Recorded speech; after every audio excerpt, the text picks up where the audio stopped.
Hello, everyone, and welcome to another edition of A Grain of Truth, the Gluten E Summit. And I am thrilled to have with me today a personal friend and colleague, JJ Virgin. JJ and I have worked together on and off over the years for, I think, 10 years or more. So let me tell you a little about JJ. JJ Virgin is a board-certified nutrition specialist, a holistic nutrition specialist, and a nutrition counselor. She's a graduate of the Institute of Medicine's Applying Functional Medicine and Clinical Practice course and is past president of the National Association of Nutrition Professionals. She's a member of the American Nutraceutical Association, and she is an adjunct professor at Bauman College. JJ is a New York Times bestselling author, public speaker, and media personality.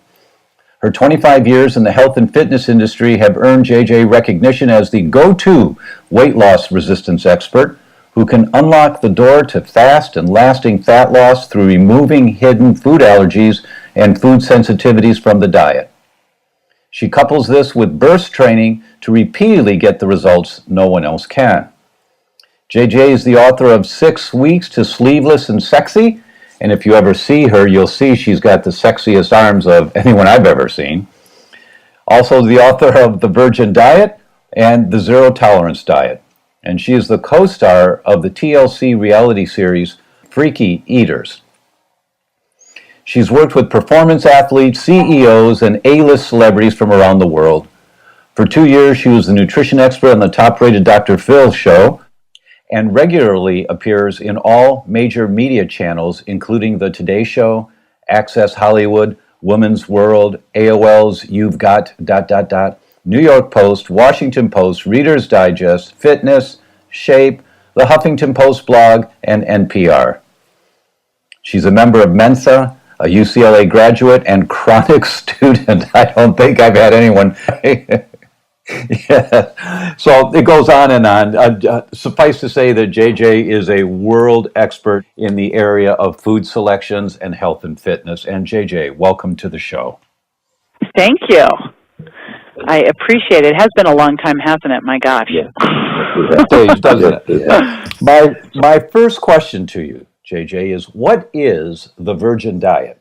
Oh my gosh. So all my friends in the medical field, they're like, JJ, it's a medical elimination diet. I go, I know it is, but medical elimination diets are so boring and cumbersome. And so what I did was basically take a medical elimination diet and make it fun and easy to do so that you see quick results. Because, the challenge in a lot of what we do is that the results are subtle and they take a long time, and that is not very motivating for people.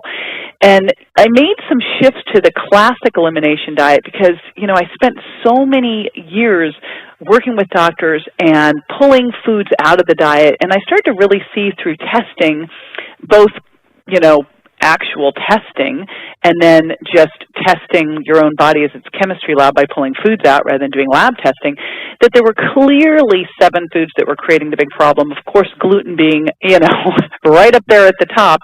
And that when we pulled those foods out for 7 days, rather than doing lab testing, but using our own body for testing, that you would have an enormous shift quickly that got people then into the game of wanting to do more for their health. That's marvelous. You actually, you have a book, 7 days, 7 pounds, or 7 foods, 7 days, 7 pounds. I know. Isn't that the best line of all? That is a classic. Make 7 foods so you could say that. I'm like, it would have been tempting, but here's the deal. We'd done this with a couple thousand people before writing the book, and the average, now, I wish I could say I put them all through a study and blah, blah, blah, but I didn't. We were doing this online, and people were really supporting each other, so it didn't mean I had to be working one-on-one with them, which I think is even more significant, that they could take the information, implement it themselves, and have success. And what we saw was that the average person, some people lost 2 pounds. Those were usually people that nothing ever worked. Some people lost 12 pounds. But everybody noticed some difference, and quickly. So that's where that tagline of drop 7 foods, lose 7 pounds, just 7 days became the promise. It happens to be like crazy great marketing as well. But yeah. Awesome. Yes, yes, it was. And, for those that only lost a couple of pounds because nothing has ever worked for them, it starts them on the path and it can still be of value. Did you follow up with any of those people and encourage them to stay with it? Yeah, see, the deal with those are actually the most important people because, my whole area has always been weight loss resistance. Those people who try so hard to lose weight, a lot of times they're just following the wrong information. But let's say they are following the right information. They're doing what they need to do and things just aren't working. Well, you first start with the virgin diet, with an elimination diet, to make sure that you're not getting foods into your diet, gluten and the other six, that are creating an inflammatory response that are making you, first of all, crave the very food that's hurting you, but also create that inflammatory response that's activating hormones that make you hold on to or even gain weight. So that's the umbrella that we put in there. Of course, once we've crossed that bridge, and we have to make sure not only that, they pull the foods out, but then we reassess to see which of those other ones beyond gluten may work in their diet in some degree. But after that, there's so many things that can impact your body's ability to lose weight and keep it off. I mean, one of the major ones that is a huge problem is sleep. So, that's the next part we address. It's like, okay, we got the food dialed in. Let's look at sleep and stress and thyroid issues and toxicity. Now, the cool thing is when you pull these foods out, a lot of things like insulin resistance, some of the basic thyroid issues and stress issues, a lot of those things start to get helped, but sometimes you need a little bit of extra help there. Yes, yes. JJ, you're known as the nutritionist to the stars. And some of these people that you've worked with, it's amazing to see an actor, I'll say the actors more than the actresses, but you see actors that for a role, like Tom Hanks, he may lose 30 pounds for a role he's going to play. And then in the next movie, he has to gain 20 pounds. And so their metabolisms have been bounced all over the place. And then they come to you. What have you found is the typical client that you see, some of these high performance people, when they're trying to make a change, what do you find with them? Well, here's the deal.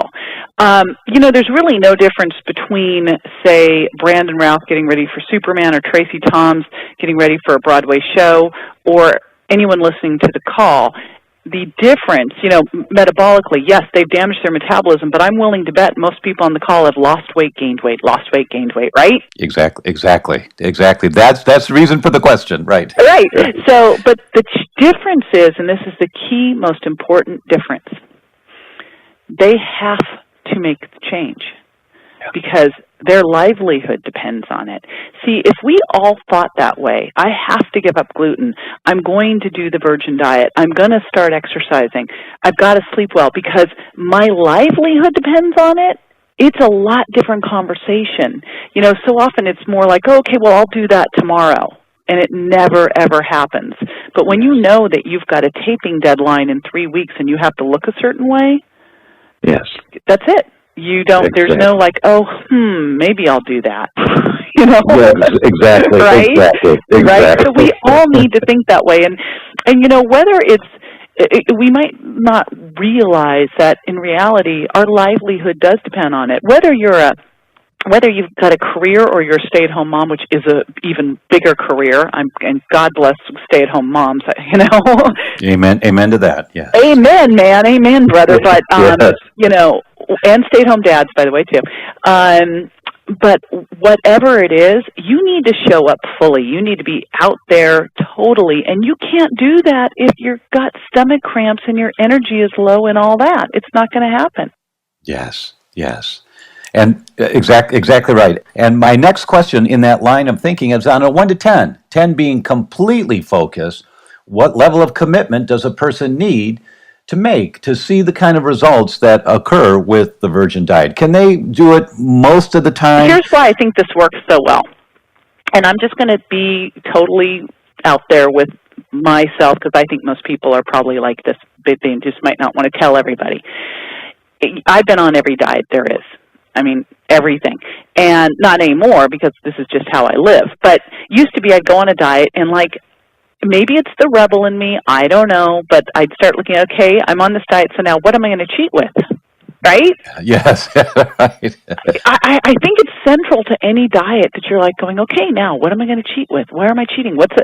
So the cool thing with the Virgin diet, and honestly, Tom, I wouldn't have named it a diet, except that's what people recognize Yes. and reach for, Yes. because really it's a reset. When you go on this program, you're looking at your body not as a bank account, but as a chemistry lab, and looking at how food impacts that chemistry lab. And in order to do that successfully, you must pull those 7 foods, and there's a little exception in there, which we'll talk about in a minute, but you must pull those foods out 100% so that your hormones can come back into balance, your immune system can cool off. If you don't do that, if you have just a little bit, you activate your immune system, and it won't work. It won't work because you won't be able to then connect the dots at the end of 3 weeks as you re-challenge foods to see how your eating affects how you feel and your weight. And so you must pull the foods out 100%. So the cool thing is that means you can't cheat, which is the big differentiator between this and any other diet, because every single diet people cheat. I know it because I've been doing weight loss for 25 years. And so you cannot cheat. But the big deal here is it's just 3 weeks. And you can do anything for 3 weeks. And moreover, besides just being 3 weeks, you also have these easy swaps that we build in so that you'll know exactly what it is you need to do. So there's no question, like, oh gosh, I want to have milk in my coffee, what do I do? Or I love pasta. We just make those simple swaps so you know what else you can have, so you're not left there going, okay, you just pulled out all my food, now what do I eat, right? Yes. There's 2 questions that come up, and I know it's in people's minds, and I want to address the second one first, and that is you referenced that you have to reset.